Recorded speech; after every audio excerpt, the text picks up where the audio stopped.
Around here, secrecy is the name of the game. Welcome to MsMojo, and today we're counting down our picks for the most bizarre rules contestants must adhere to while participating in The Masked Singer. That was one of the weirdest things I've ever seen. Yeah. I know. Number 10. Competitors must sport a designated top when not in costume. Anyone who's watched The Masked Singer will be familiar with those Don't Talk to Me hoodies. You know, the one you wish you had before your morning coffee. We had to have a hoodie on that says, "Don't talk to me," the entire time we're here. I want that hoodie, by the way. Executive producer Craig Plestis explained it's not just about maintaining anonymity, but also to make things run smoothly on set. Contestants will tend to be accompanied by someone wearing a Talk to Me sign, so it just helps avoid any confusion or accidental slip-ups. Security here is no joke. I have to be totally concealed before I even drive onto the lot. Upbeat on the move. At all times, the singers are disguised from head to toe. Additionally, participants are required to wear visors, gloves, and even avoid showing any leg to ensure full coverage. And if someone's body shape could give them away, they can just layer up. Pull up to the lot, and I'm like, oh my God, I gotta put my gloves on. My hands couldn't be showing, my legs couldn't be showing. Hoodie, tube socks. Number 9. Contestants cannot bring the costumes home with them. Those all-covering outfits prove useful, especially since the costumes can't leave the lot. You wouldn't see pineapple catching waves, llama trotting down the street, or egg browsing the dairy produce at your local grocery store. One day, maybe next week, I'm gonna meet ya. I'm gonna meet you. Plestis essentially wants to avoid scenarios where, let's say, Neo is giving an interview from home and some eagle-eyed fans spot a little cow print in the corner of the shot. Or Victor Oladipo talks up the NBA's latest season but forgets to take off one little thingamajig. According to panelist Jenny McCarthy, they don't get to keep the costumes after the show either. Oh my gosh, seeing the mask separate from me is making me emotional. This is going to be hard because we've gotten pretty close. We start to, I don't know, finish each other's sentences. Hey. Well, where would you even store Monster? And what would you do with it? Having a good time, don't wanna stop it all. Number 8. Every participant must sign extensive NDAs. Fans know the show is pre-recorded, so imagine you're a contestant having to keep this massive secret during filming and staying tight-lipped until your unmasking finally airs. Every precaution was made to conceal their identities. There is total secrecy surrounding this show. They made sure that everything was locked down. Could you do it? We're not sure we could. So how does the show stop people from cracking? Well, several former contestants have mentioned signing, to quote Adrian Bylone Houghton, aka Flamingo, a quote, very, very confidential, very serious NDA. Until this mask comes off, you will not know who I am. I promise. According to Plestis, more effort is invested into protecting the show's secrets than planning the entire structure. Drew Carey, aka Llama, also discussed staying silent and dodging questions about another contestant and former Who's Line castmate Wayne Brady, aka Fox. It's obviously Wayne Brady.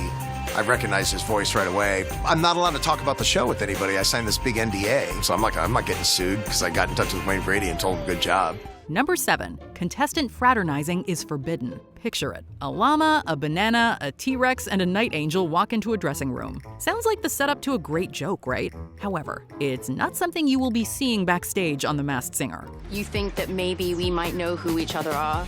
We have no idea. Drew Carey shared that when he signed up, he thought contestants would all sit around chatting until showtime. However, in reality, contestants are isolated, and if they cross paths, speaking is off limits. Wayne Brady explained that it wasn't even until they were deep into the series that he even heard anyone else in soundcheck. It is amazing, and it works really well. In fact, I never even heard anyone soundcheck, except once. I overheard who I now know was Chris Daughtry.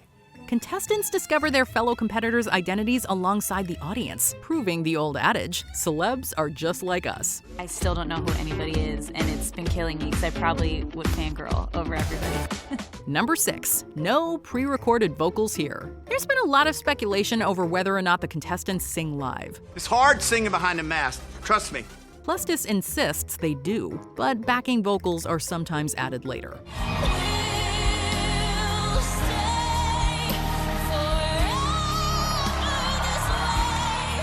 Also, they only have one shot to get it right. Indeed, Rob Gronkowski revealed that after he flubbed his lyrics to Good Vibrations, there was no do-over. Rhymes will prove you, here prove you, that we can party on the positive side, pump positive vibes, come along for the ride. Plustis acknowledged that singing in a mask certainly poses quite a challenge, which was considered during the design process. However, singers wear in-ears and can opt for head-worn mics, in case you were wondering how the sound isn't muffled by the masks. Vocally, you feel like you need to strain or sing out even louder. It's heavy, it's very difficult to sing in that. It's very difficult to breathe in it. Host Nick Cannon added that contestants may use autotune in songs already renowned for digital vocal effects. Number 5. Contestants are required to conceal their identities during rehearsals. During rehearsals, contestants must maintain their anonymity. Whether clad in full costumes or those Don't Talk to Me hoodies, their identities remain totally concealed. I have to Google myself just to remember what I look like. Most staff members, from writers and directors to dancers, have no idea who's on any given season. They get to play the game like the rest of us. To wear a mask and then get into another mask while wearing the mask and then put a mask on top of the mask. And what were we talking about? Can you imagine rehearsing with someone like bee, gnome, snail, or flower, only to find out months later who they really are? Our minds would be so blown that we'd still be picking up the pieces by the next season's premiere. If you're a celeb considering going on the show, better sharpen those time management skills. Rehearsal schedules are tight to minimize contact. You're not able to show your face to anyone. Our celebrities are kept in a super secure guarded compound away from prying eyes. And even there, they are in disguise.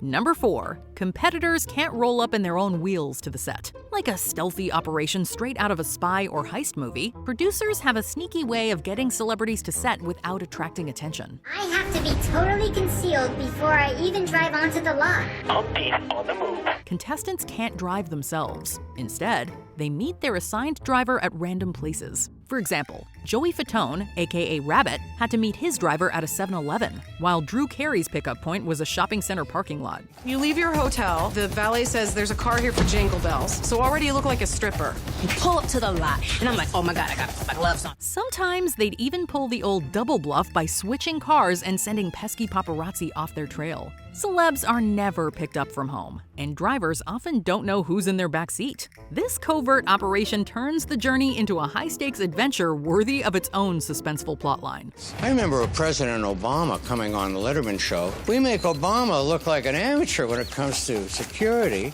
Number 3. Contestants' guests gotta go incognito too. Celebs typically come with a whole posse, including managers, publicists, and sometimes even family. Naturally, they may need to keep some of their closest contacts informed about their activities. It is such an unusual situation. I probably have more security than the President of the United States. Only a select few know the identities of our singers. Luckily, the Masked Singer team has thought of that too. Not only are the contestants' entourage also expected to sign an NDA, they also must go undercover as well whenever they're on the lot. To avoid being recognized, even their friends, family, agents, and managers are disguised at all times. You have to be totally anonymous. You can't talk to anybody. It's very difficult. As Plustis explained, this is LA after all, and the Hollywood pond isn't as big as we might think. So to minimize the chances of anyone connecting this celeb to that manager or that celeb to this agent, their identities are kept as much under wraps as the contestants. And even their agent and publicist or their whole squad, they have to wear masks just in case if like let's say we would have the same agent or something like that, like we don't know who anybody is. Number 2. Competitors are under a strict Zipit policy. Backstage at The Masked Singer, you won't catch celebs gabbing and blowing their cover with their voices. They don't talk to anybody, and nobody talks to them. On stage, their voices get warped, but behind the scenes, it's a bit more old school. Got something to say? Whisper it to your assigned producer. Sometimes they even break out the trusty whiteboard. Let's just hope nobody recognizes their handwriting. You don't use your voice, you just give a thumbs up. Meanwhile, contestants are only ever called by their character names. Even their contracts are carefully crafted to avoid connecting any real names with the show. I'm a social butterfly. This is difficult. I don't even know who the other singers are. Plustis joked that one occupational hazard is that he still refers to the celebrities by their costume names even after their true identities are revealed. Before we continue, be sure to subscribe to our channel and ring the bell to get notified about our latest videos. You have the option to be notified for occasional videos or all of them. If you're on your phone, make sure you go into your settings and switch on notifications. Number 1. Participants must consent to rigorous security monitoring. There's the Pentagon, the White House, and then there's the world's highest level of security. The Masked Singer! We've seen just how seriously The Masked Singer guards its secrets. Past contestants have opened up about the ironclad security measures. Some even joked that it's tighter than Fort Knox. There is total secrecy surrounding this show. They made sure that everything was locked down.